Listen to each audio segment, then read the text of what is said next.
Unë kam marrë për muzikë, unë kam mësuar për muzikë gjithë jetën time. Domethënë kam filluar në klasë 5 për fizharmonik, kam bërë një vit po themi se isha i vogël atëherë dhe nuk është se kisha një pasion kështu. Po të paktën notat muzikore kam mësuar që në klasë 5 apo klasë 6. Pastaj kam bërë liceun artistik për tromp, kam marrë dhe Akademinë e Arteve për tromp. Domethënë si diplomë ose si profesion nga shkolla kam muzikantin. Kurse përsa i përket talentit, jo sa ty nuk e kam talentin, po këtë talentin që e kam uitë më shumë është aktrimi, në këtë rast humori ose komedia. Instrument tjetër muzikor të preferuar kam baterin, jazzin, ku si i thonë njerëzit, e kam 6-7 vjet që ushtroj, dhe domethënë merrem me dy pista, edhe me muzikë edhe me aktrim. Ke kohë me praktiku edhe pjesën e instrumenteve në përditshmëri? Çdo masdite jap 2 orë, 2 orë gjys, sepse e kam pasion. Pra është diçka që e bën me shumë dëshirë, po kemi pa ndonjëherë apo do të shohim ndoshta duke performu, luan? Unë luaj në kish, po në kish ne luajm kam 7 vjet që luaj bashkë me nusën time, nuse me këndon, kurse luajm baterin. Kemi një band të tonin, luajm përgjithsisht pop rock.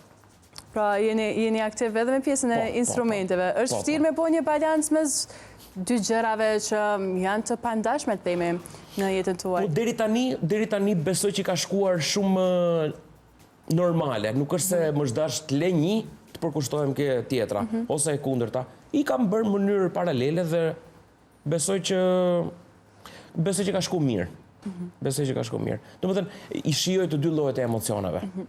Po sa, sidomos në vendet ku jetojmë në Shqipëri, në Kosovë, në përgjithësi mund të themi se janë mjaftueshëm fytyrpruese kjo pjesa e aktorëve apo instrumentistëve. Është një profesion që mund të jetohet prej saj themi pa bërë edhe një punë dytësore? Unë besoj që po. Që të bësh një punë dytësore, kjo është dhe qikë aftësi. Që të oke, mund të bëjë dhe një diçka tjetër. Po që të bësh një diçka tjetër, duhet ta kesh dhe aftësin. Përsa i përket në lidhje me pagesat, në lidhje me të ardhur dhe këto, po ishe aktor i mirë, ose po ishe muzikant i mirë, do të marrin. Po të morën, edhe do paguash.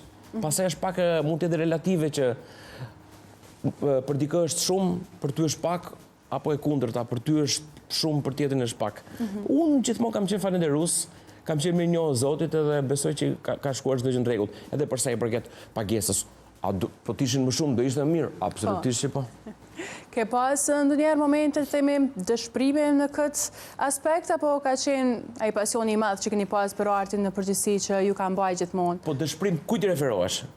So të themi në pjesën e aspektit financiar, keni pas një projekt, ndoshta ka qenë pa pagesë ose diçka, po thjesht e keni pas atë dashurinë e madhe për artin që ju ka bën ndoshta me marr pjesë në një projekt? Jo, nuk është se e kam pas këtë, sepse kur për shembull gjatë kohës unë kam punuar në televizion, kanë qenë pagesat, kanë qenë të rregullta. Edhe pjesa financiare ka qenë e zgjedhur. Po ka për shembull kur të marrin për një reklam. Edhe ti i thua X vlerë. Ai thot për shembull, po ja, do ma bësh ti më për shembull me 100 euro? Këtu dëshpërohem unë. I them më mirë më thuaj të ta bëj falas, po jo që të paguhet vlera ime 100 euro. Te kjo më dëshpëron. Më kupton?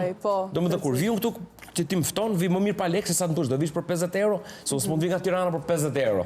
Kështu që më mirë vi për kënaqësi, për të përshëndet, për të respektuar emisionin tënd, se pastaj dëshpërohem.